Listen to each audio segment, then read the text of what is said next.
Make that big boss less special. It ain't no game, but they saying welcome to the second level. Second level gaming. Second level. Hello, Internet, and welcome back to Codename Morpheus. My name is Tom, and next to me is my buddy Keegan. And how is your day going so far, sir? If England loses, it'll be even better. You really are just going to keep twisting the knife on that one. If you can't tell, Tom is British. What can I say? The day we're recording is the day they're playing Colombia. They're playing Colombia. Colombia. It's the first knockout game of the World Cup, which means if we lose, we're out. Just because I want to see Tom sad and depressed, I want to see them. Yeah. So basically, by the time you watch this, you'll know.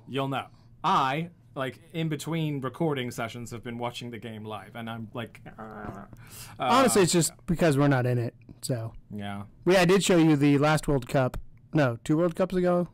Now I guess 2010 was 2 World Cups ago. I think it was the last one. No, it was 2010. So it's 2 ago. Yeah, I guess so. Where whatever Green led in the Robbie own goal. Fowler. Whatever his name is, he let that. Robert Green. Yeah, Robert. Was it Green? Yeah, it was Fowler. It was Robert Green. Fowler's a different player. Yeah. When he let that goal in from it was like 2 miles an hour. I remember almost getting fired for watching that because I was watching it at work. We were putting it on the TV at the front of the store. Mm-hmm. That was fun. Anyway, welcome back to Codename Morpheus. This is episode 33, and we are here to give you basically your weekly dip into the world of the virtual, which is basically PSVR, but we do, of course, dive into some other VR-related territories, which we will do today, especially because today is pretty light on news overall. He says as he has twice as much news as I had yesterday. Yeah, I mean, it's definitely better than what you had to tomorrow. Deal with. But yeah, I mean, it's been slow. It's July 4th week that we're recording, so like there's Independence Day. Basically, been it's the day we said fuck you to England. Hardly any games released, especially for PlayStation. But luckily there was actually 2 VR games that came out, so let's talk about those. Starting with a game called, quite simply, The Walker. Are we playing Star Wars? No, and we're definitely not playing Texas Ranger either. The Walker, I mean, both of these games, I don't know if they're Japanese, but they look Japanese. Just as a quick judgment call from the trailers and whatnot. But The Walker, you play an exorcist that is like, I guess, a battle exorcist, because you have like a sword and a gun and other things. You're like the Constantine of exorcists. But it's a horror game, obviously. There are creepy, ghouly monsters and whatnot around, and you are just there to take them all down. It does look to be a spooky game. I wasn't super impressed with what I saw of the gameplay. Looked generic. Yeah, it definitely looked generic, and it also looked a little clunky, which makes me nervous because you can't really afford to be clunky in VR. Otherwise, it's like unless that's what you're going for. Unless that's what you're going for. But it's kind of like, I don't want to judge it. Like I said, I hate prejudging games I haven't played. I might pick it up. I mean, it does look scary, which, me, I like a good horror game. I'm unsure on this one. But if you want to try it, it is $20 in the PSN store right now. If you have tried it by the time that this goes up, then please, in the comments, let me know, should I get it or not? I'm on the fence about it. I need someone to push me over. And the second of the 2 games this week, is 18 Floors, which is one that we actually talked about a while ago now. But now we have more information on it. This one is definitely of Asian descent.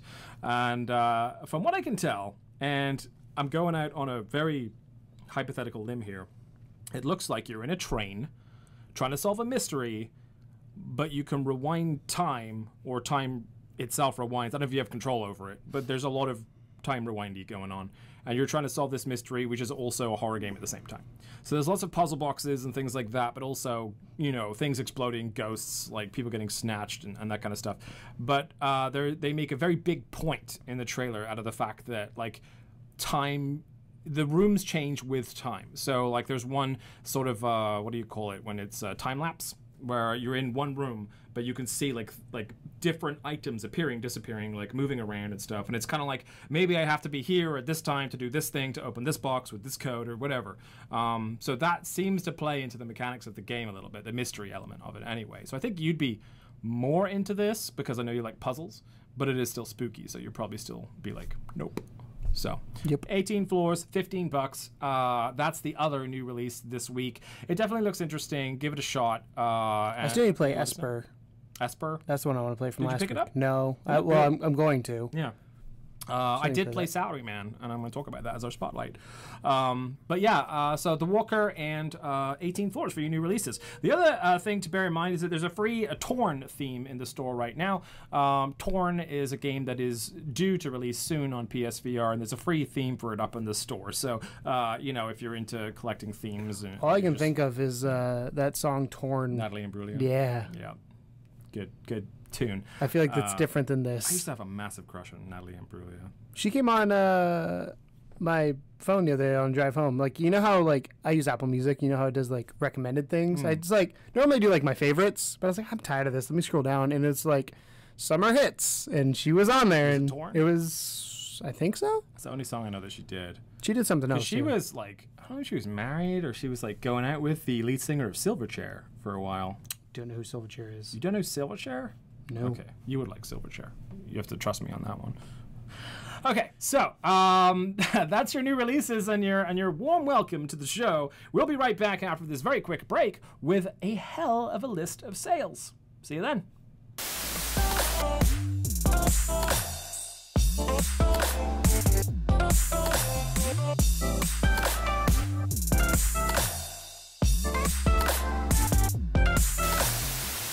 Welcome back to the show, and we're going to go through your sales list, and it is a list. It's a very large list, in fact. So we're going to play the yes-no game, in which I go through each individual game and tell you how much the sale is, and Keegan says yes, no, Or maybe. I don't know. Or I don't know if he's I don't know. got no idea whatsoever. The idea here is that, of course, we're going to give you a very quick recommendation if it's something you should at least watch the trailer for, or whether you should just completely. I'm gonna change it up a little bit. It's gonna be hell yes, yes, no, hell no, don't know. Okay. Because a hell yes is like okay a with buy. A yes is like it's a good game. Cool. Are you ready? Oh. Okay. I don't know. Here's your list of sales this week, and these are called the mid-year sales for PSN, and this is kind of the makeup, I guess, for not releasing any new games or a couple new games. Is that they just did a sale of a significant magnitude. So here you go. Arizona Sunshine, $16 down from $40. Yes. Bravo Team, $30 down from $40. Hell no. Hatsune Miku VR Future Live, the first stage is $9.90 down from $15, and the season pass is $20 down from $40. Don't know. Apex Construct, $16.50 down from $30. Hell yeah. Doom VFR, $15 down from $30. Hell yeah. No Heroes Allowed VR, $12 down from $30. Hell yeah. Res Infinite, $18 down from $30. Yes. Sprint Vector, $15 down from $30. Hell yeah. The Assembly, $10.50 down from $30. Yes. Pixel Gear and Ace Banana in a combo bundle, $7.50 down from $25. No. The Invisible Hours, $10.20 down from $30. Yes. Time Machine VR, $15 down from $30. Yes. Bound, $6 down from $20. Hell yes. Farpoint, $15 down from $20. Hell yes. Merville's a VR Adventure, $8 down from $20. Yes. Major League Baseball Home Run Derby, $15 down from $20. Don't know. Mortal Blitz, $10 down from $20. Don't know. Weeping Doll / Dying Reborn in a bundle pack, $6 down from $20. No. Riggs, $6 down from $20. Yes. Salaryman Escape, $16 down from $20. Don't know. Static, $8 down from $20. Yeah. Skyrim VR, $30 down from $60. Hell yeah. Spark, $9 down from $20. Yes. Space Rift Episode 1, $6 down from $20. Don't know. Super Stardust Ultra VR, $6 down from $20. Yes. Solace Project, $8 down from $20. Yes. Bloody Zombies, $6 down from $15. Don't know. Castle Storm VR, $4.50 down from $15. Don't know. Drive Club VR, $4.50 down from $15. Meh. Keep Talking and Nobody Explodes, $7.50 down from $15. If you have friends, yes. Light Tracer, $7.50 down from $15. No. PlayStation VR Worlds, $5.25 down from $15. Yes. Sneaky Bears, $6 down from $15. No. Star Blood Arena, $4.50 down from $15. Yes. The Perfect Sniper, $9.75 down from $15. No. Cold Iron, $7 down from $14. Yes. 2MD VR Football, $10 down from $13. Don't know. Dirt Rally VR, $10 down from $50. Hell yeah. Cat Lateral Damage, $3 down from $10. Don't know. Voltron VR Chronicles, $6 down from $10. If you like Voltron, yes. Tumble VR, $3 down from $10. Yes. And finally, Gunjack, $2.25 down from $5. No. What are your standouts? I mean, the big one is Dirt Rally. To me, is an automatic It's yes, huge that's a big discount. Huge And Sprint Vector is a good one. Mm-hmm. The problem with some like Spark, one of the reasons I didn't say hell yes is because I don't know the player base at this point. Mm-hmm. That's kind of the concern there. But for me, if I go down the list, I would say Apex Construct, Sprint Vector, Farpoint is a no-brainer, and then because I assume some of these like Skyrim for 30 is great if you want to get if you don't have it already. But I feel like some of these like.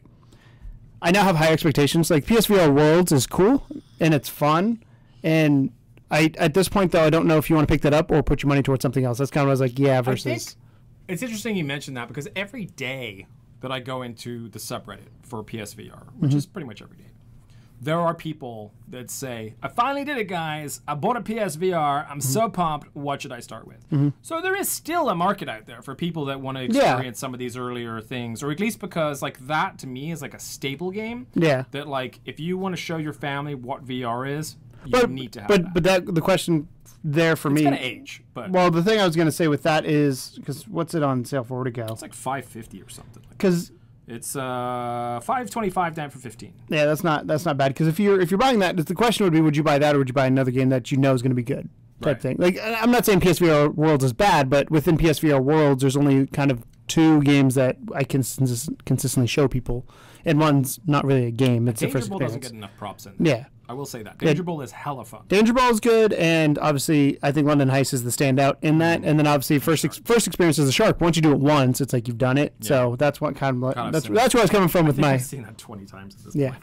I want to talk about a couple here real quick. Apex Construct is a really good time. I actually reviewed and played that. I had a great time with that. Doom VFR is great. Res Infinite. I'm pointing this out. I said yes. Never goes on sale. Like it hardly ever goes on sale. I think it's happened 3 times in the history of VR. So Res Infinite is a fantastic game. $18. You can tell like even that is not really like a huge sale down from 30. But it's like if you were ever on the fence about it, now is the fucking time to get it because it is an incredible experience in VR. I also think it's worth mentioning the Visible Hours. That's $10 down from 30 is insane for that game. It's a really interesting game. There is really not anything else that I can think of like it out there. Keep talking. Nobody explodes. If you have a friend or a significant other that would play with you is perfect. Absolutely. Solace Project to me is one of my standout games in VR. Absolutely. $8 is a steal for that. Bloody Zombies is great. Drive Club, you were ho hum on that. So the reason I did yes on that and I did hell yes because I think Dirt is the better racing game. That's true. That's why, because I saw Dirt at the bottom there, and I was like, Dirt is if you're going to buy one racing game, I think you want to buy Dirt. Yeah. Although they are very different. Like, you could easily play both. Yes. And, like, have different but if you're buying one, you want Dirt. And Cold Iron. I have both. As well. The one thing I do want to point out before I move on, because it is actually a piece of news later, so I won't dwell on it too much, Bravo Team. Now, we all know that Bravo Team came out and was, let's say, less than successful with its debut. And since then, they did a large update to it, which might make that price more appealing. But don't worry, because we're going to talk about that right after this.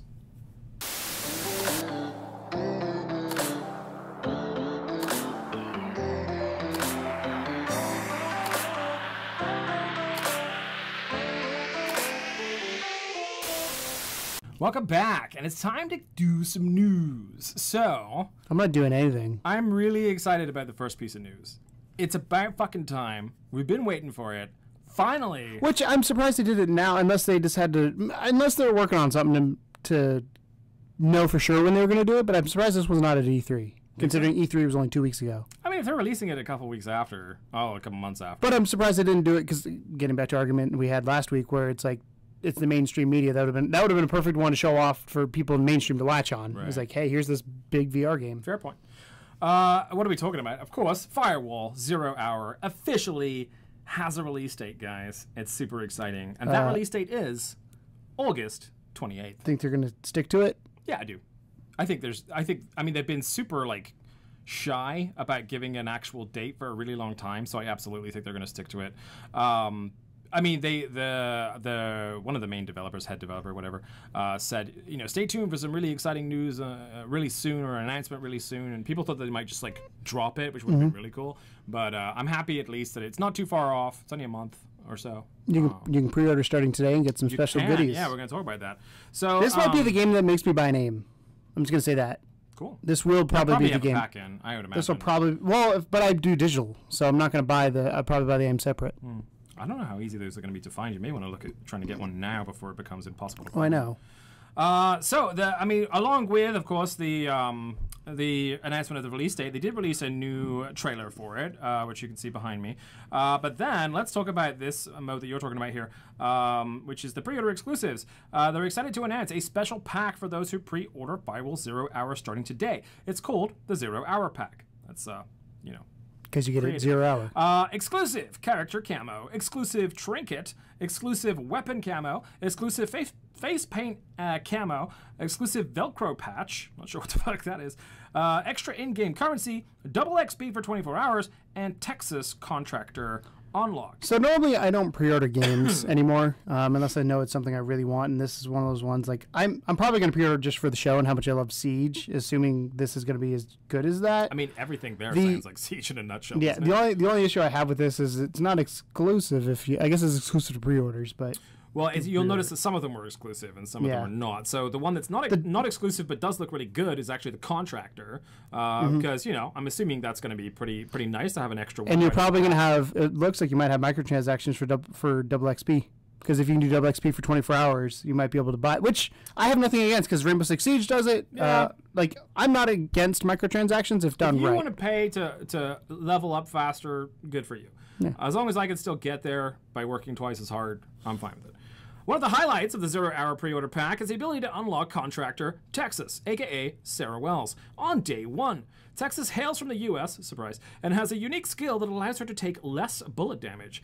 And there's a picture of her sporting all the exclusive items you'll receive in the 0 Hour pack, just to give you a kind of an idea of what she looks like.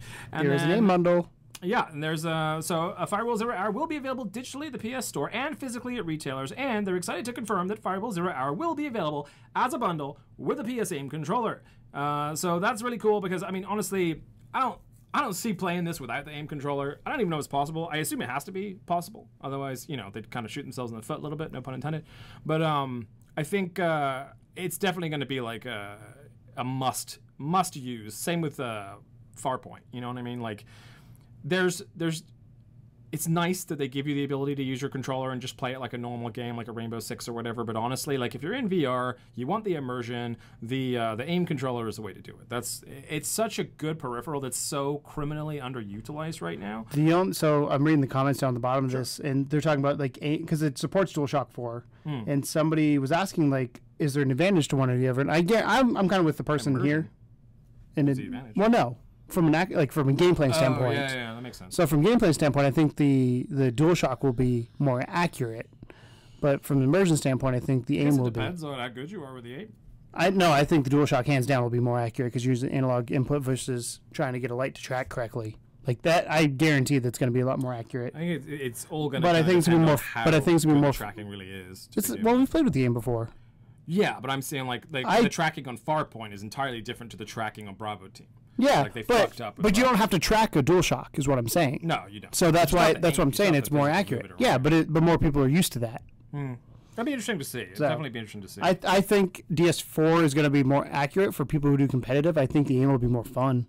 Yeah. I'm going to play with an aim. I'm going to play with the aim, yeah. I'm going to play with an aim. I mean, I probably will try the DualShock just to see. But. So, we're going to talk about this a little bit tomorrow, but it's actually, it is relevant to VR, so it's actually part of my news bundle again today. And that is that Amy Hennig, best known for her work with Naughty Dog on the Nathan Drake's Adventure.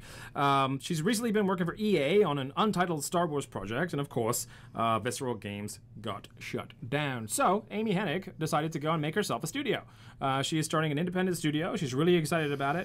And she said that she'd love to work with some VR stuff and start doing some VR stuff. She's consulting with VR companies, doing a ton of research, and she wants to play more and immerse herself more and start getting going in that direction. What's really kind of exciting with that is that Amy Hennig is instrumental in the creation of one of the better-known game characters of all time, and that whole game series. So clearly, chick knows how to make a game, and with her being on board for VR, and we mentioned this a little bit tomorrow. I know this sounds weird because we record in a different order, but whatever. The fact that someone as popular and good at what she does as her is turning around and saying, you know, I want to put some eggs in this basket and see where it goes, even though she doesn't have a ton of experience in that arena. To me, is good news. I hope you're more skeptical than those. I hope what this means is a good first. How does it even? Not doesn't necessarily have to be first person game? A good story game, More story driven. because I feel like PSVR, and I could be wrong. Outside like Fall Point's got a decent story, but I think it's generic. Yeah. There's very few like really good stories in PSVR right now, and I feel like that the headset, the medium is perfect for that, to tell good stories. What's interesting is that I almost feel like the developers are having to focus so much on quality of graphics, quality of gameplay, like these things that VR that you have to do for VR, that they're almost forgetting about that aspect of it. Like there's some that tell, like Invisible Hours is kind of an exception to that rule. Like that's a solid story in there, but again, it's unique and it's kind of one of a kind. There's not too many games like that. For games even like Solace Project, Project's a beautiful game, tons going on with it, works really well, but you are just some random dude in a random space world. You know what I mean? And it's just like there's so much more they could have done there. So yeah, I agree. I think story driven is the way to go. This potentially could have and I say it multiple times. I say it every day or every week, I feel like, but I've always said first party IP from Sony is a good thing to have backed up. But at the same time, I also feel like VR games should not be VR games. They should be video games that work in VR as well. Yeah. In the sense that a VR game should not be developed differently when it comes to certain aspects of the game, like story, like gameplay. Absolutely. Obviously, the way those things work will be different, but I have the same expectation, or will eventually have the same expectation, that you have the same quality for a VR game as you do as a AAA game. We're past the point of learning, I think, at this point. Well, you're always learning. Yeah. But the fundamentals. We're tweaking now. Yeah. We're past the initial thing. Well, until somebody has a breakthrough. We're tweaking. I mean, really, Resident Evil 7 was like, okay, they figured out VR. Everything past that has been tweaking. Oh, I think there's still going to be a couple big breaktroughs that we don't even know are happening. I hope so. Like, I guarantee somebody's going to do something and for all the shit change the way that everything. the inpatient gets, there is some interesting elements that they pull. Because if you think about how we look at VR right now, we look at VR in the aspect of how we understand VR to potentially work, and somebody's going to do something fucking out of left field that's just going to, like the dual analog stick. Back in the day, that was weird because you're so used to the D-pad. Right. And somebody's like, "Hey, let's put a second stick on here." I really hope so. And we'll have there's something that no one can predict. We'll have the analog stick of PSVR hopefully at some point, and it'll just completely change the way we do things. I mean, have you tried playing GoldenEye without a second analog? I went back to it. It's not fun. I went back to it semi-recently. It is not fun. Holy shit! Yeah, I completely forgot. I don't remember how. Yeah. God, that was such a weird decision, Nintendo. That's all they had to do. That's what they had to work with, though. Yeah. So, let's get back on track with the news, and let's talk about Bravo Team, because I mentioned it a little bit earlier in the sales. Bravo Team, $30 down from $40 right now, if you're looking to pick it up, came out and got universally panned a little bit. Like, no one was saying this is the worst game ever to exist, but I think everyone had such high expectations for it, and they needed a win after the Inpatient. Like, I actually really like the Inpatient, but I'm in the minority on that. But they needed a win, and they absolutely did not get one. So they listened and they've implemented feedback, and so Supermassive have now released a patch that's supposed to address a lot of the more major issues that Bravo Team has. So let's talk about those things. Movement and cover system is improved existing cover points to be more easily accessible. They've added additional cover points throughout levels. They've improved camera position when transitioning between cover points and improved the look to move feature. Weapons, they've added more weapon pickup boxes throughout the levels. They've added more weapon variety and behaviors. They've rebalanced bullet speed on spread on various weapons. They've improved accuracy and reticules when aiming down sights, and they've revised the sniper scope. I like to hear that. The enemy AI, they've added more cover points for enemies to move to, improved enemy spawn locations, which was a huge one, I remember that, improved enemy behavior, rebalanced enemy health across all levels, and miscellaneously, they've added ability to turn 90 degrees to the PSVR aim controller. They've improved the scale of the weapons and the player character's arms, the buddy AI feedback and location information fixes, and various bug fixes and improvements overall. So they've kind of addressed a lot of the big things. Like, people were saying, like, it's kind of ridiculous, like how people will just spawn from stupid places, and like there's all this kind of stuff surrounding that just really disappointed a few people. So I'm excited that at very least, you know, it sounds like they're listening and they're working on it. And really, they could have given up. They could have just been like, you know what, we fucked up. Everyone hates it, and just gone crying. But they didn't.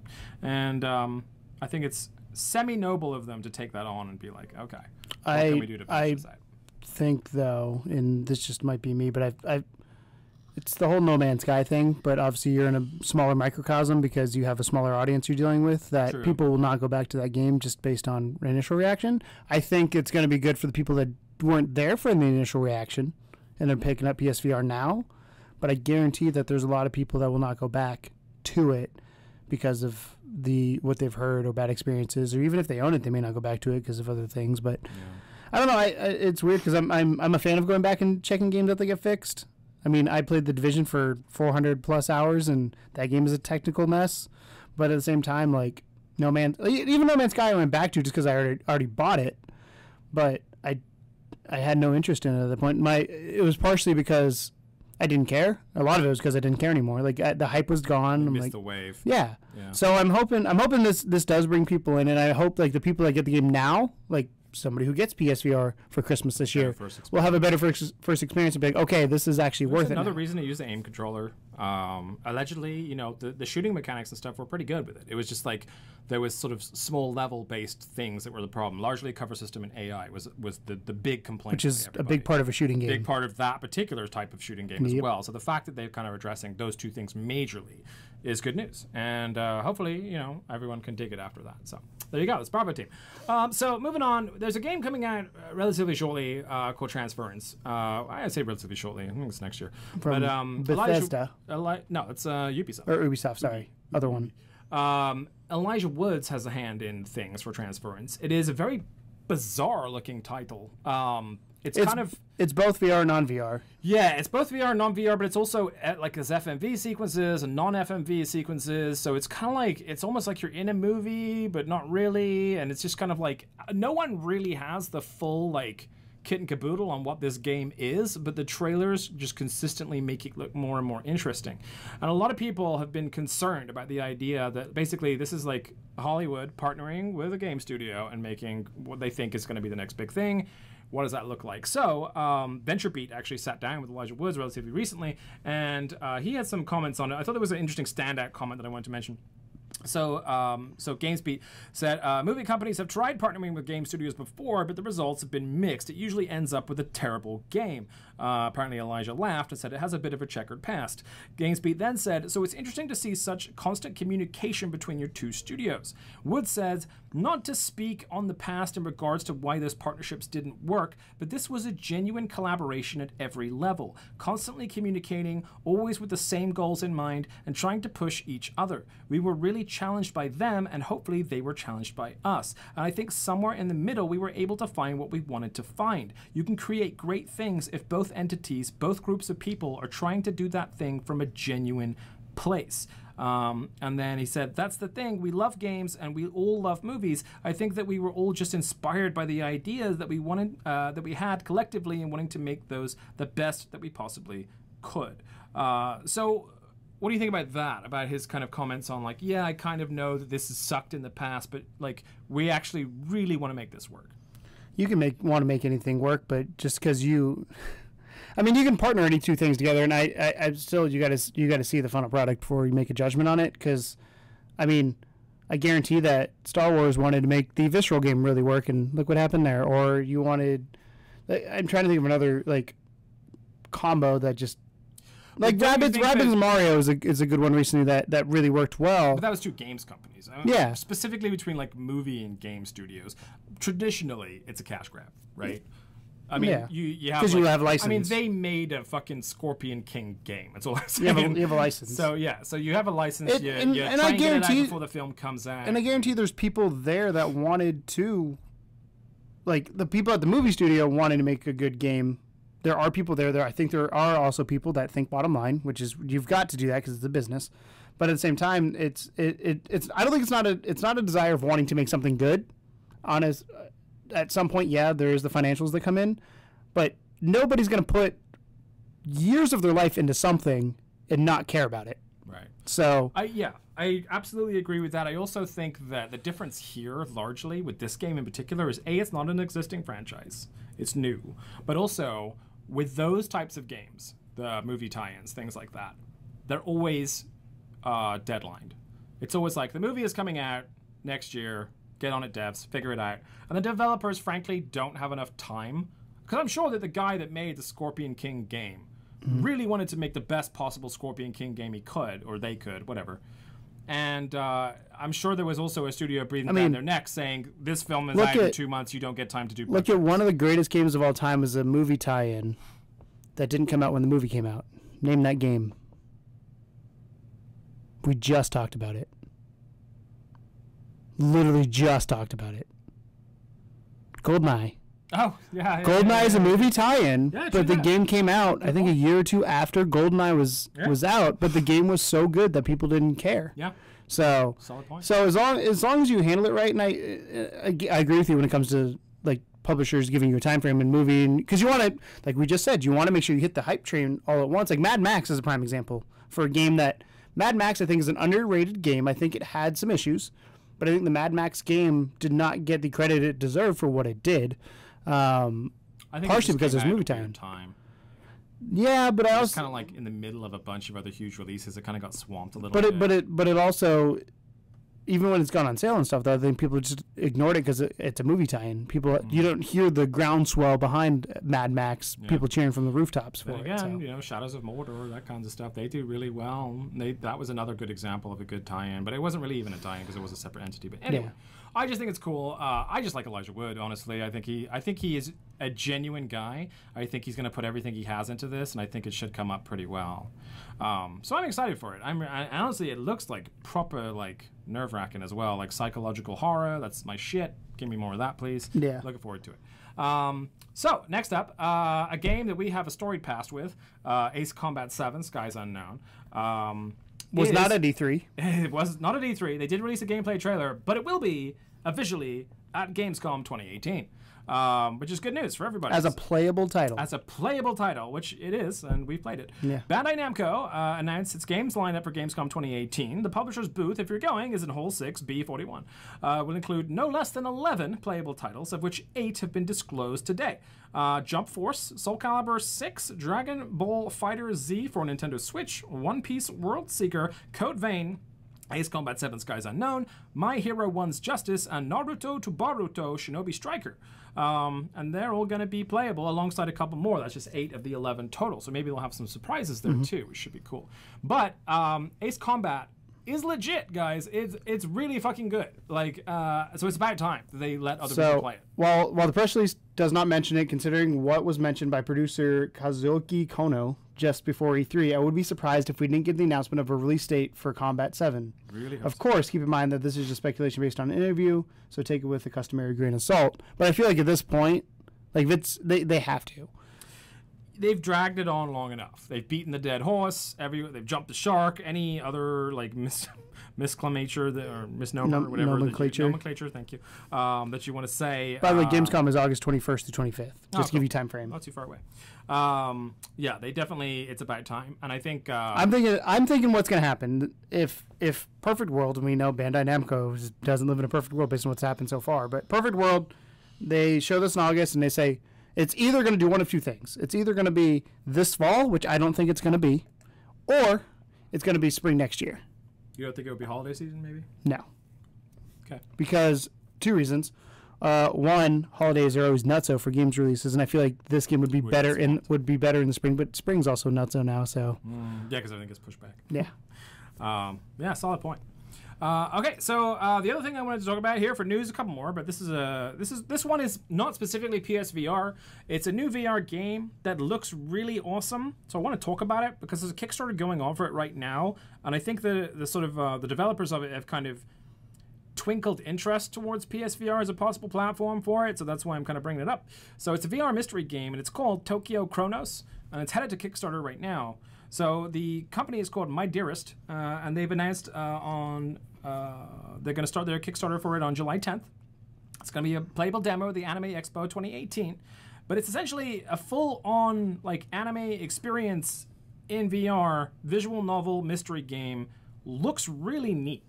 So the characters come to life right before your eyes. The mystery gradually unfolds in this suspenseful story set in an enigmatic world. A completely new visual novel, UI optimized for VR, stereophonic sound system that will transport you into the story. It's a title that allows you to fully dive into the world of the game, a visual novel experience like never before. So I don't know how much gameplay there's going to be necessarily. Hopefully there's some, but it reminds me a little bit of that like cinema thing that I played where the little anime girl sat by you.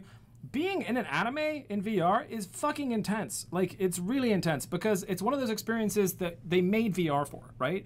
Like, I don't mind, like, playing Skyrim and things like that. Like, when I play Skyrim, yeah, I feel like a Nord or whatever, and that's kind of a fantasy thing. But being in an anime world is you're in a cartoon.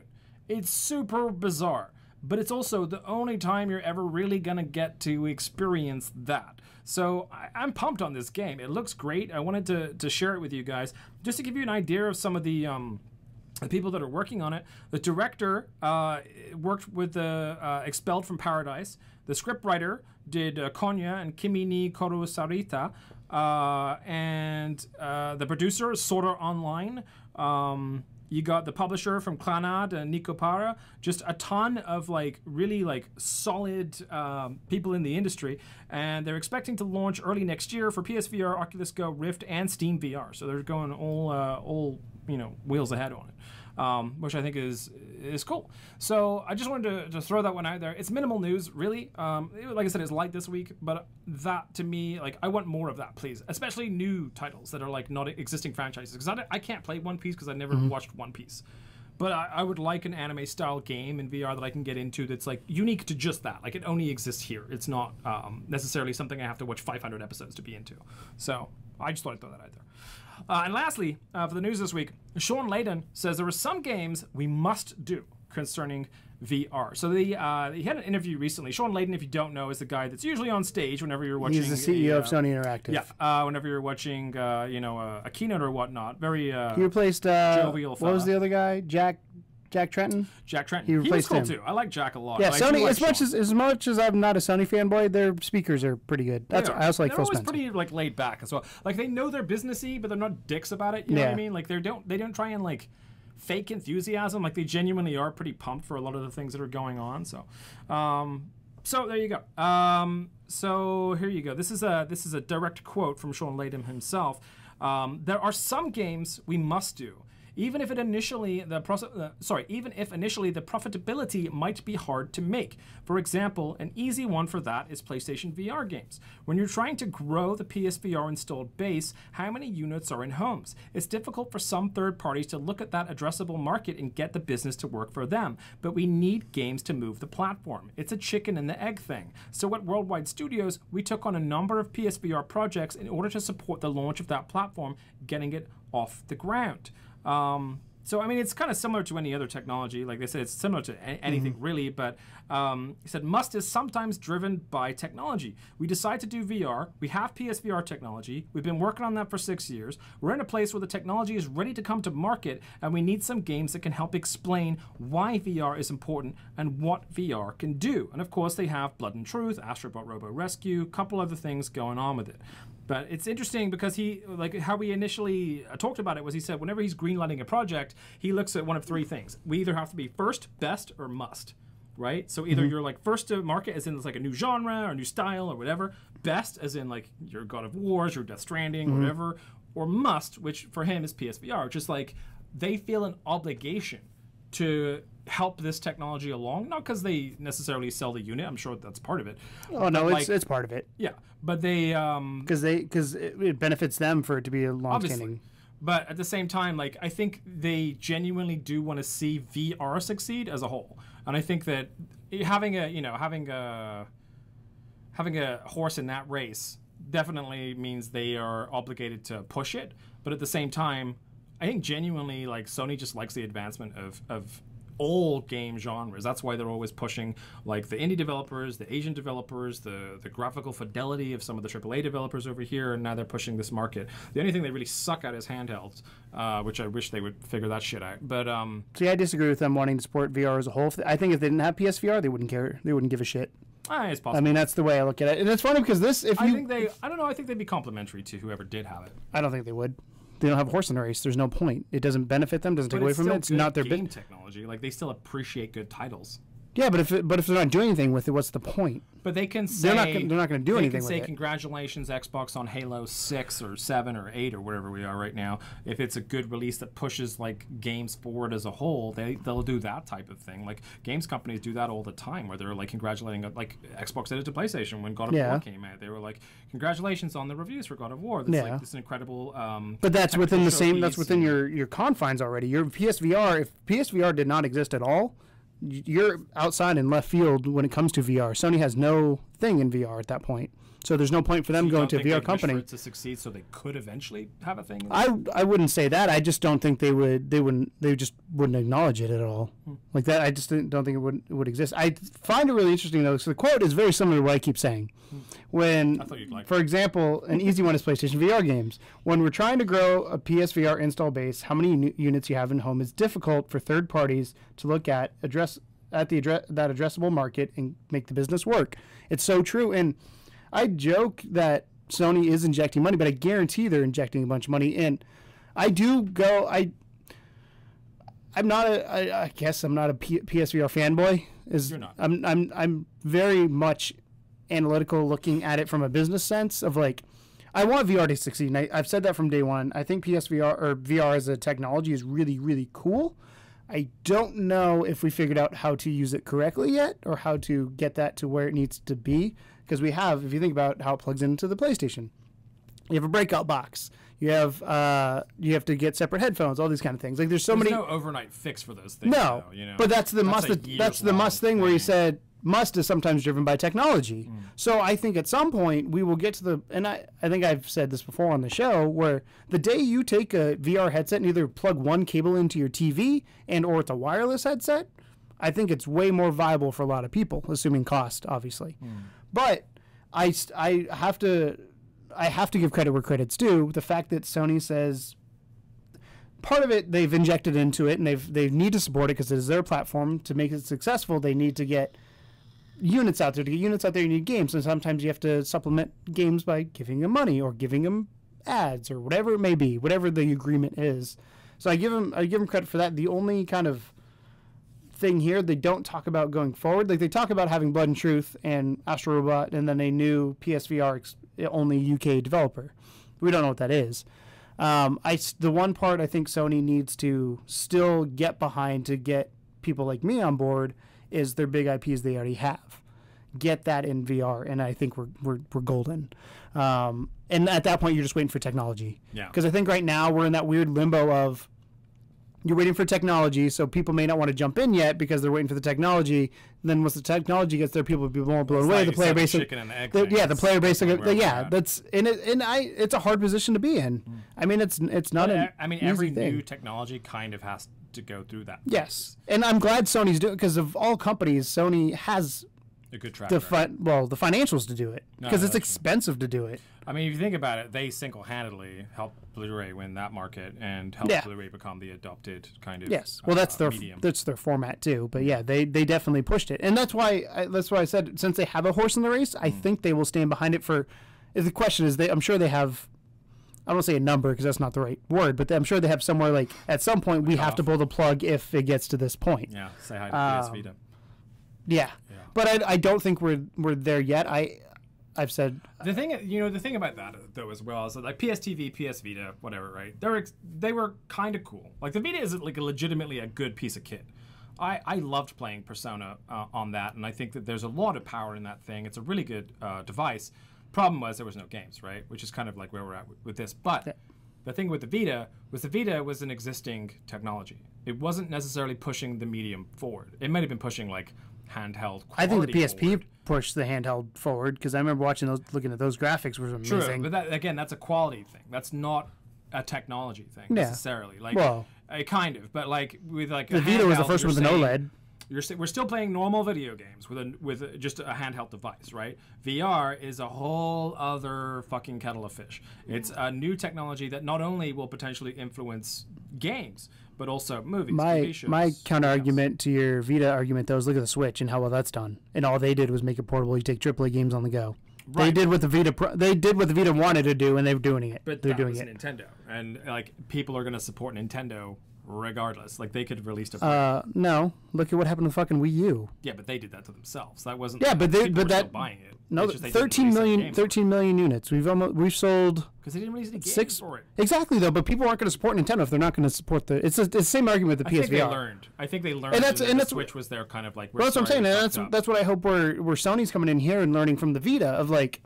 The Vita, I think the Vita was good, and like you said, I think as a piece of hardware, it's good. But I also think that you have to get games, and how do you get games? You either inject money into third parties, or you do something yourself that's mind blowing. And what is that mind blowing thing? It's different for you. It's Resident Evil 7. For me, there really hasn't been that one game that I go, this is why I got VR. There's games that are amazing in VR that I like. Farpoint was fun to play, but it's not a me game. Like that Astrobot.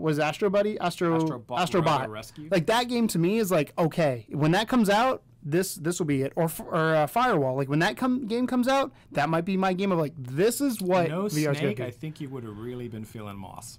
I think you would have been really into that. Yeah. There was no Snake in it. That's a personal thing though there too. That's, But I am happy with this that he made a statement on it and said, hey, we've done this, and I do kind of shit on them a little bit because of where they stand and where I think they're going when it comes to units, because I don't think it's sold as fast as they expected. I think it did pretty fucking good. Yeah, but it's I don't know again what they were looking it's at. I don't know what their magical number was. It's the financial side of things. So you need to get X amount of units to get devs A, B, and C on board to be able to financially sustain themselves, because while Sony may not go under if a game fails, that studio could go under if a game fails, so they got to determine whether it's I'd worth like to see it or not. Sony pick up some more game studios, actually, the same way that Xbox came out and said, we're fucking up No, with even- our exclusives, so we're going to buy 6 companies. Even if they don't, You know? even if they don't buy them and just partner with them, if Yeah, they're like, or just give oh, them by the something. way, this will be a second party title for PSVR. Yeah. Like we're working with, I mean, Impatient and Supermassive. Supermassive is, I don't think, are they owned? They're owned by Sony though. I think I can't remember. Yeah, I don't know I if think they're- they're a weird subsidiary. Yeah, I don't know if they're situation. owned by I'm not Sony sure. or not, but Yeah. but something along those lines. Like Rare back in the day for Nintendo. Nintendo didn't own Rare. But they were like, They had shares in Rare, but they were not majority owner at the time. And they had a good working relationship. Or Game Freak and Nintendo. Like Nintendo does not own Pokemon. Game Freak owns Pokemon, but Nintendo owns parts of Game Freak. and There's a Pokemon whole only ever really tends to show up on Nintendo platforms. so. Cool. So that's your news for this week. And then right after this break, I'm going to be talking about Salaryman Escape.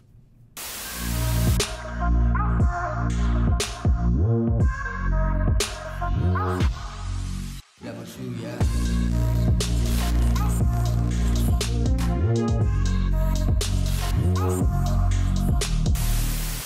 So in Japan, there is this kind of odd, it's like a phrase that they use, I suppose. When You get all referring philosophical on me here? I am a little bit. Where people, I'm going to drink an energy drink from America while you do that. You go ahead and do that. It's kind of this weird culture, okay? Obviously, Japan's a weird culture, but in Japan, they have this phrase, which is salaryman. And a salaryman is essentially, it's kind of like a weird term for businessman, right?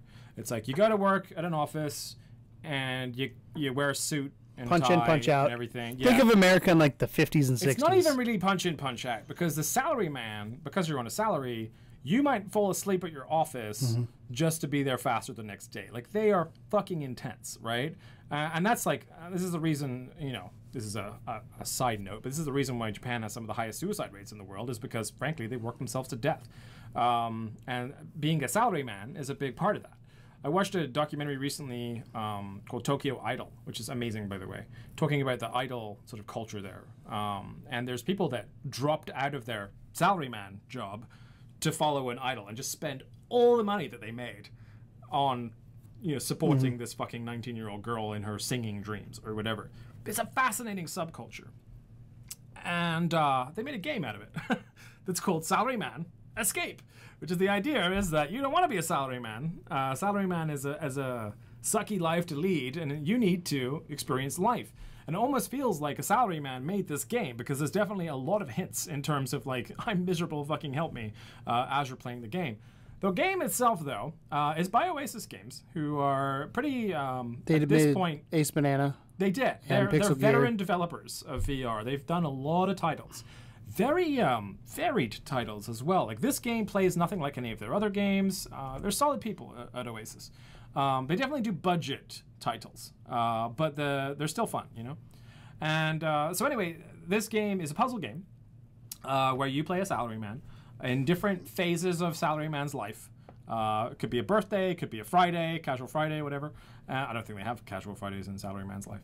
But the different scenarios. And your idea is that you start at the beginning of a sort of a bricked structure.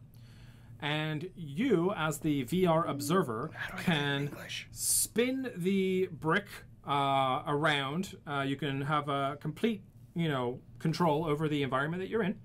You have to remove or push, pull, left, right, the red bricks in order to manipulate the environment for Salaryman to make his way to the exit. So Oasis games I got pulled up. Did Salaryman, Dying Reborn, Is Seasons of the Fall?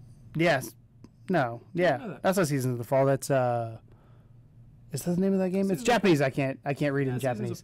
Ace Banana, Weeping Doll, and Light Tracer, and Pixel Gear. I didn't know they did Light Tracer. So they do all right budget games. Yeah. Like they're not bad. They're like the king of the $15 game. Yeah, king of the 15. That's perfect. So anyway, the idea is you start with your salaryman at the beginning area. You kind of like turn the structure around. You try and figure out the path to help salaryman get to the door. And then you kind of decide which bricks you want to pull and manipulate. Now remember, you can only pull and push the red bricks.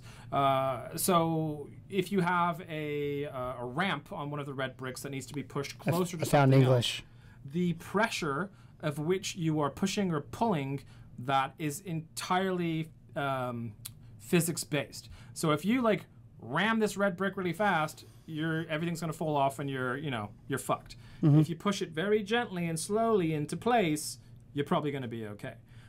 You can use either a Move controller or a DualShock 4. And that's pretty much all there is to it. It's very simplistic, but it's kind of fun. I sat down and played for a while the other day. Full disclosure, devs gave us a key, but I did enjoy it. The idea being basically that it's just a puzzle game. It's very simple. This game would work in a lot of mediums, especially a mobile medium.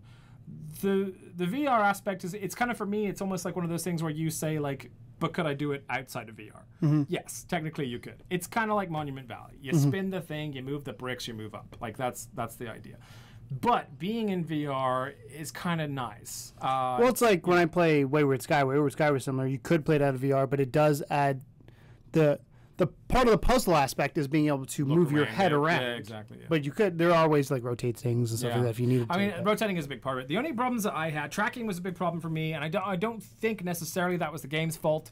I did notice that towards the end of my gameplay, like I was looking like far left, and whenever I pressed option to recenter, it would not recenter. It kept telling me press options to recenter, and I would do it, but it wouldn't go anywhere.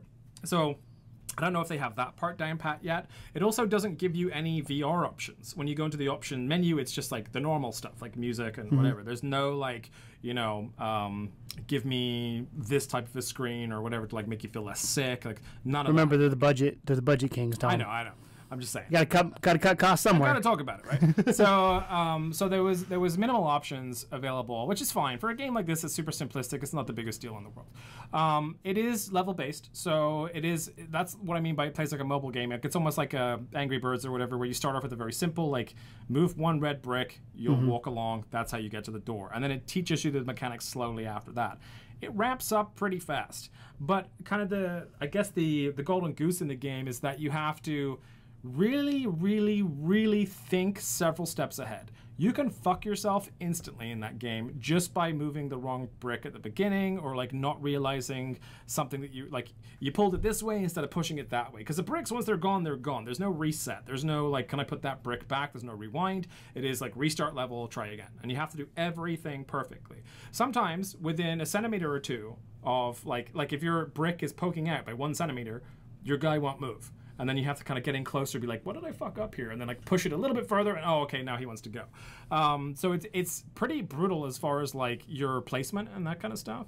But it's smart. It's really smart. There's a lot of like I said, it's physics based. So like however like quick you yank something out or slow, like if you want a platform to collapse in an equal way, you have to pull the bricks from a particular like order. So that Can I just point out that last week when we talked about this game at launch, yeah, you were super like cold on it.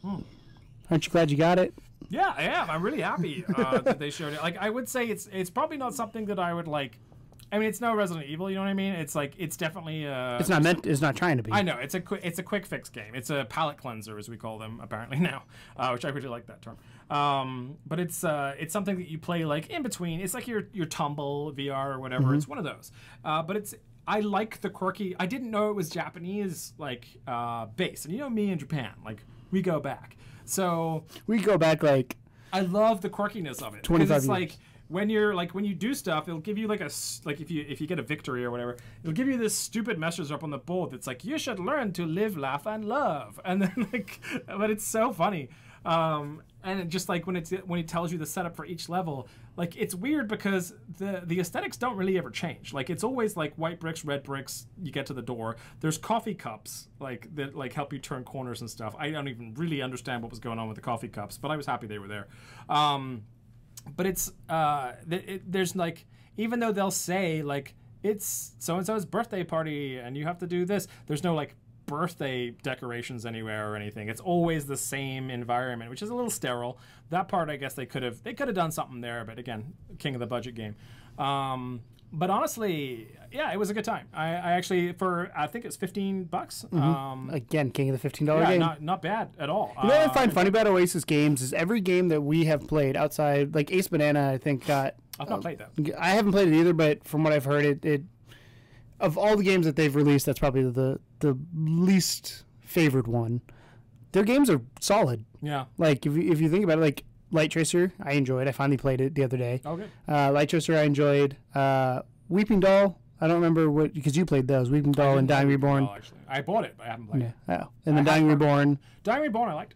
That So they do Pixel Gear decent was titles. great. Yeah, Pixel Gear. They do solid titles, and it's just like, oh yeah, You just have to go into it knowing what you're getting into. I mean, honestly, the game could probably have been a little cheaper. That's, I would say, like it to me, like even $12 would have been a little bit more reasonable. I don't know how far the levels go, like as far as how many there are total, but you rip through them quickly until you get stuck on some like really, really hard puzzles. You do tend to just like boom, boom, boom. Like once that's most puzzle games though. Yeah, but once you get the trick, because it's just like it's a case of figuring out like sometimes it'll take me like 5 times to do one level, but as soon as I get that trick, I'm like, okay, now I know what to do and I'm good. But I was figuring out the tricks in under 5 minutes per level as far as I was going through my playthrough. At some point, the only reason why I stopped was, like I said, the tracking got too far out of whack, and I was like, well, I've recorded about half an hour's worth of footage for the show, so but I will jump back in and start playing it a little bit more because it was a good time. But yeah, that's Salaryman Escape, and it is currently on sale. I'll hop back up to my sale list real quick and tell you exactly how much. $16 down from $20. That's just because it's a new release and they set it up as a PS Plus. a bit cheaper. I don't even think that's a PS Plus one, It's actually. just I think on that's a standard one, so that's pretty cool. So yeah, Salaryman Escape. Check it out. And we'll be right back after this with the final part of the show, which is, of course, your question.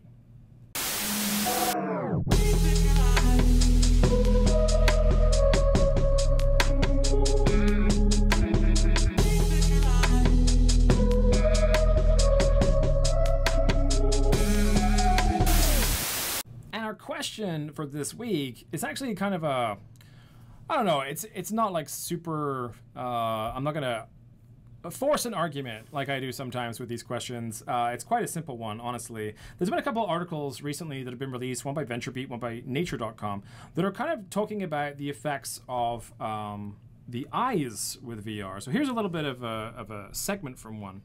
Looking at any stereoscopic display is counterintuitive. That's because there are two mechanisms at work when you look at something in the real world, and these need to follow different rules for VR. In the real world, our eyes work to both focus and converge on a point in space when we look towards it. It's a natural reflex called the accommodation convergence reflex. The distance you need to converge your eyes to and the distance you need to focus your eyes to are the same distance, explained Marty Banks, professor of optometry, vision science psychology, and neuroscience at UC Berkeley. The brain has coupled these two responses together. That's why it's called vergence accommodation coupling. It makes total sense in the world we live in. With VR, though, our eyes always focus on a fixed point while trying to converge or diverge toward objects that can appear either nearby or distant. This mismatch is known as vergence accommodation conflict, and it's the reason why people experience visual discomfort when using VR. They believe the brain has to fight against its normal coupling to handle that problem, and that makes some people uncomfortable. That makes people's eyes tired, and there's even several cases of people getting headaches or being nauseous. So, with that being said, understanding that, and you understand that because we've both been nauseous in VR, not so much anymore, for me anyway, but... no, I probably would be because it's been a while since I've been headset on. Are you concerned that a new technology like VR might actually be having an adverse effect on our eyes long term? Well, my eyes already fucked up, so... No, Short answer. Yeah. Well, with any technology, you got to be concerned. And Right. and again, it's true with anything. Where, like... Do I think you should limit your play sessions? Yeah. Do I think doing like you did with Resident Evil, doing like 7-8 hour play sessions is good for you? No. I think that's horrible for you. But I do.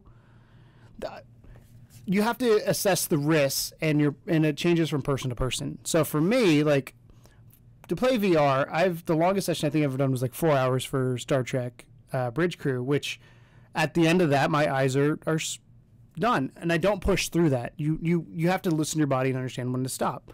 Do I think that having a screen that close to your face is bad? Yeah. Growing up, we were all told sit back from the TV, don't be so close. Diagonal distance. Yeah.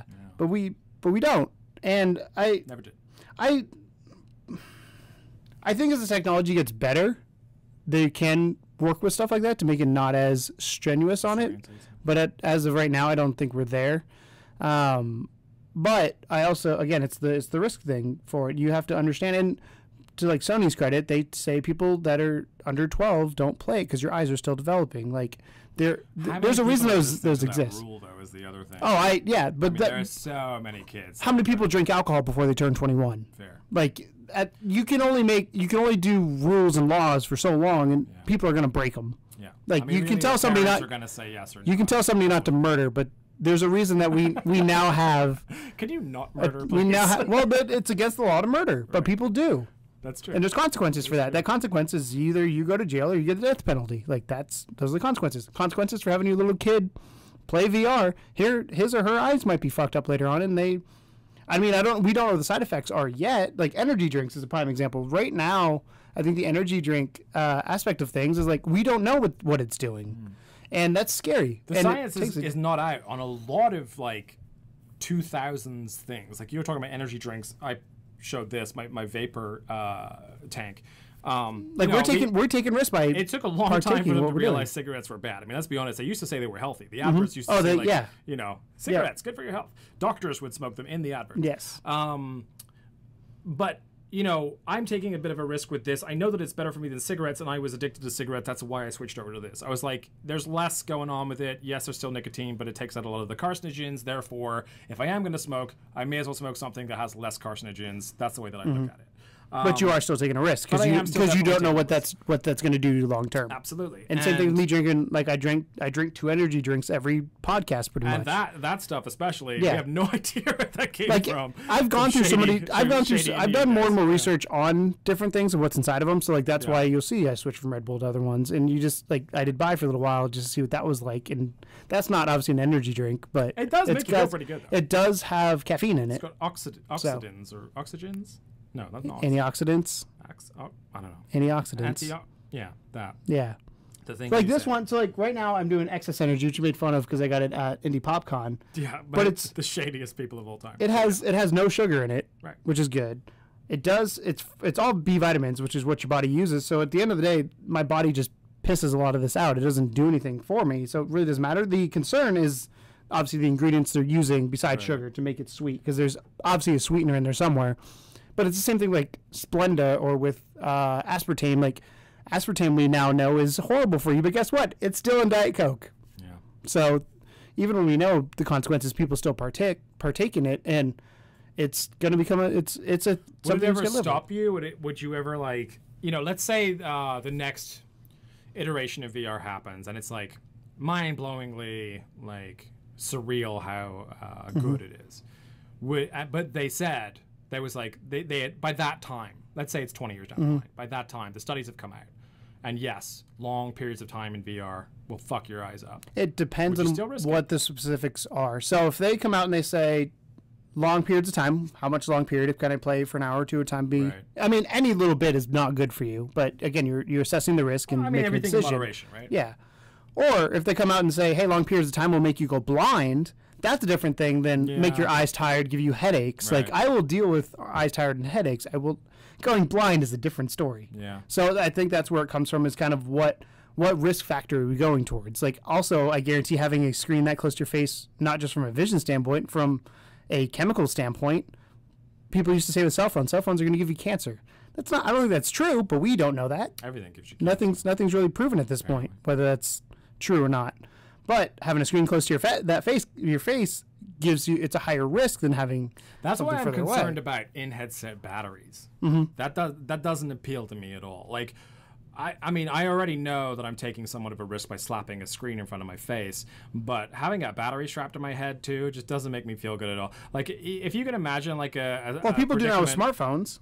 Yeah, but then how often do you have the battery on your face? You do the Gear or the Google Cardboard. Right, but the majority of the time you're using your phone a different way. Like, that's something you do sometimes. But the VR headset, you are only using it to do that, to strap it. And it's like, if you think about like the Samsung scenario, right, where all their batteries started exploding, imagine if something like that happened with the VR headset. On your face. Holy shit. Just people's heads blowing up? Well, they wouldn't blow up. The batteries didn't explode. They expanded and leaked toxic chemicals. Oh, fair enough. Nothing actually. They ignited. Some of them caught fire, so that's an issue. I mean, that's still. But nothing exploded. Right. There's no explosions. So yeah, I mean, I just kind of thought it was interesting to bring up because, at least as far as I know, it's like I said, there seems to be a lot more articles coming out about it, and I can't tell if it's like, it's always weird whenever you notice more articles coming out. The reason it's coming out though is because more and more people are putting eyes on it. Yeah. So it's one of those things. Like, is it a sign that VR is taking part in the zeitgeist?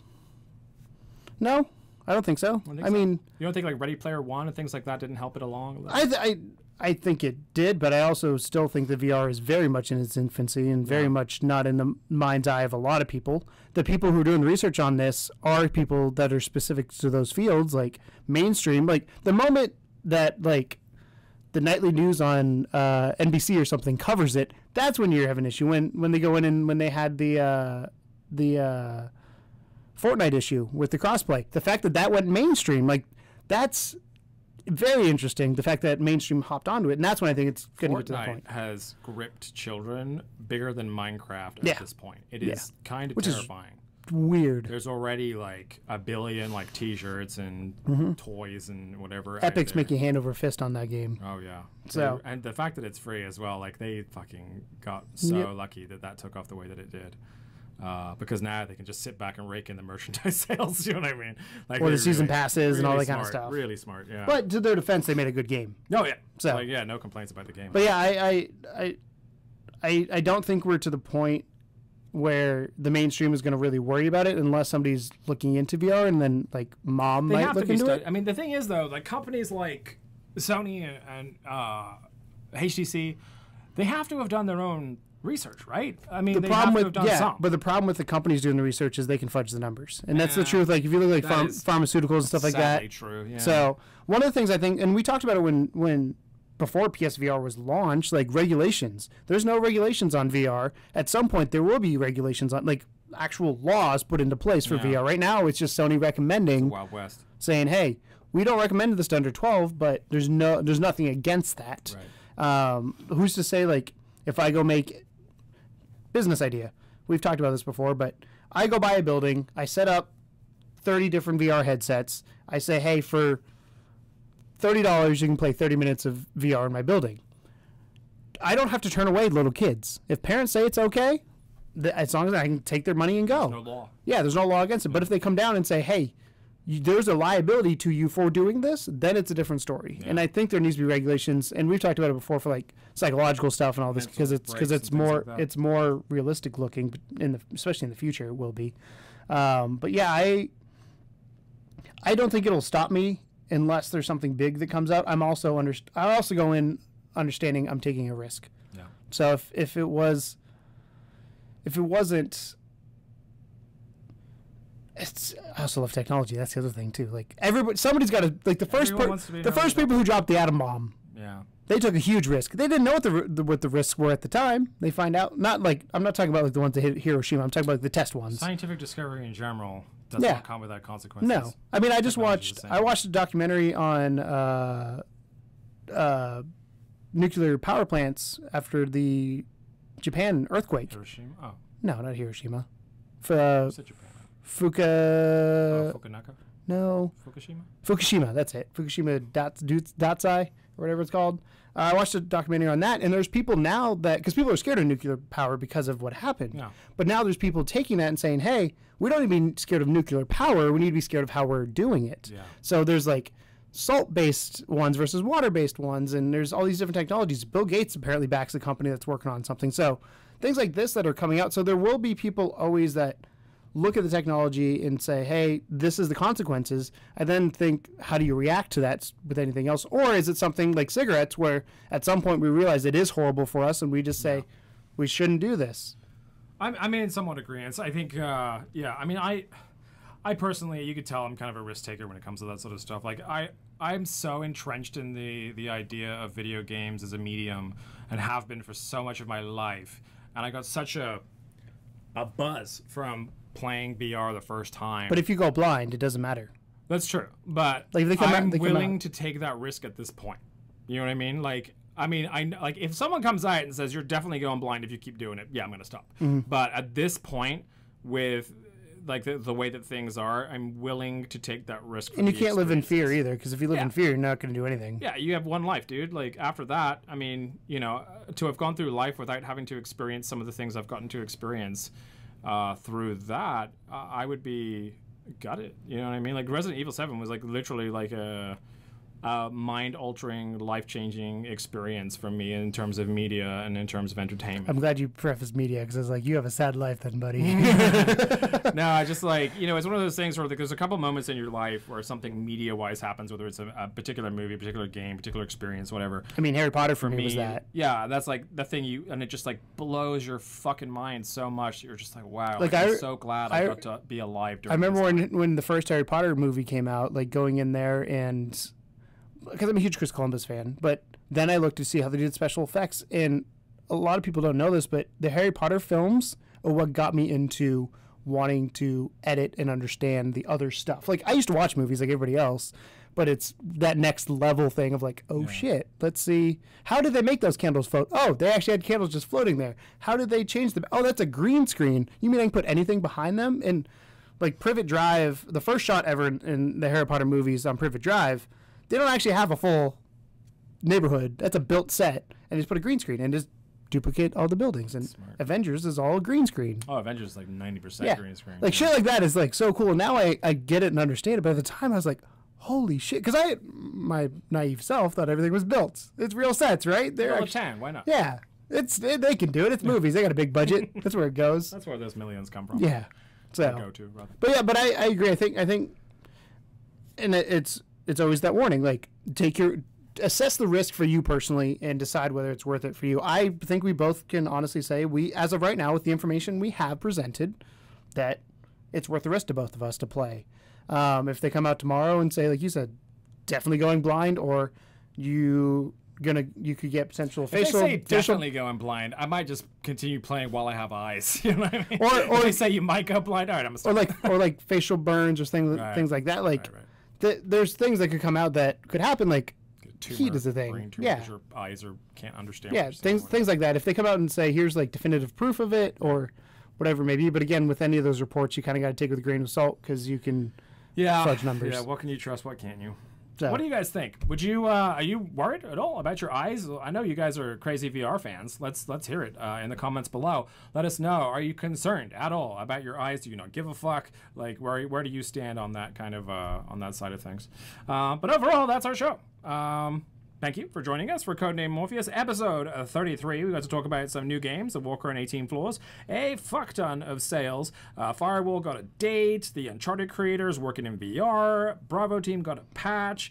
We talked about Elijah Wood, Ace Combat 7 showing its face, the new anime mystery game, Tokyo Chronos, and of course Shawn Layden's words on VR and why they're kind of pushing there, alongside the little spotlight there on Salaryman and our little chat here on your eyeballs. Thank you so much for your continued support. We love you guys so much. You can catch us on twitch.tv/level2gamersstl for St. Louis. Now, we don't tend to play a lot of VR there, but I'm trying to find a way. I'm trying to find a way to do it because the problem with streaming VR, two things happen. One, a little behind the scenes here, and you can watch our podcast tomorrow, get more behind the scenes stuff. But when I stream VR, I can stream it directly through the PlayStation, and it gives me chat because I want to interact with chat. When I do that, though, the other things that go off, I can't see the other notifications because they're built into the software we use when we stream normally through the Elgato capture card. So what I'm thinking going forward, and I've talked to a couple people to make this happen when I do a VR stream, have them in the headset with me, reading chat out loud to me, and I can respond that way. Like I've talked to Bertrand about doing it, I've talked to Blue about doing it, and it's just getting schedules lined up. I'd be fine doing I do want to stream. Well, a lot of times you're not available when I'm streaming. That's the other thing. You make me feel like a loser. Well, you have a wife. I don't. That's the other thing. It's like my responsibilities are a lot less than yours because I just have to worry about me. You have to worry about a whole wife and dogs and other shit like that. So I can make a decision and that's it. You have to consult somebody on some decisions you make. So I am whipped. Thank you for pointing that out. But I have looked at potentially other ways to do a VR stream and how to make that functional. It's just the logistics as of right now are not the easiest. Yeah.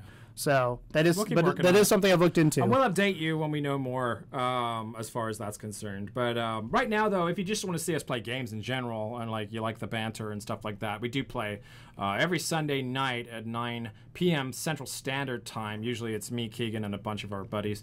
And then Keegan will go live sort of sporadically throughout the week as well. Usually with indie games. If you follow us, you'll get a notification when I go live. Yeah. But yeah. Go ahead, hop over there, send a follow. We'd like that. If you did that. Share with your friends too, because there's a lot of you guys that are new to VR, and you have friends that are new to VR, and honestly, we put a lot of work into this, and it is really a what do you call it, labor of love, and we want to share it with as many people as possible. So if you don't have a way to support other than just simply pressing the share button, then please press the share button with your friends. It does a lot. Because it would really mean the world to us. Word of mouth. And yeah, word of mouth as well. Just like, hey, if you send this podcast to these two guys, they're kind of stupid, but they talk about PSVR. That'd be cool too. Is that the elevator pitch? You're kind of stupid, but it's about PSVR. That's gonna be next time you email a dev. Next time you email a dev, like we're kind of stupid, but we play PSVR. So there you go. Thank you so much for joining, and as always, welcome to the second level. Bye. Ain't no game, but they saying welcome to the second level.